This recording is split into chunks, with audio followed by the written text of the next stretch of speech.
আর আমি আর মা গেছিলাম মামা বাড়ি। তো মামা বাড়ি যাওয়ার সময় আমিও গেছি, মাও গেছে।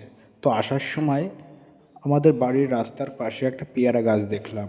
তোমার মা দেখে বলল কি যে পেয়ারা খুব সুন্দর পেয়ারা হয়েছে, চপ পেড়ে নিয়ে আসি।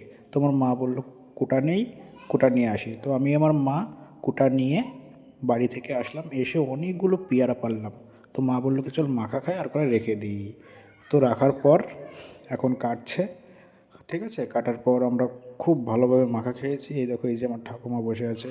তো এই যে আমার মা পেয়ারা কাটছে, এখন মাখা হবে পেয়ারাটা। আর পেয়ারাটা যেভাবে মাখিয়েছে না, খুব সুন্দর মাখিয়েছে।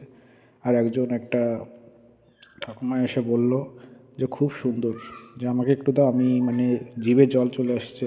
সেজন্য ওই ঠাকুমাকেও, ঠিক আছে, এক বাটি দিয়েছে।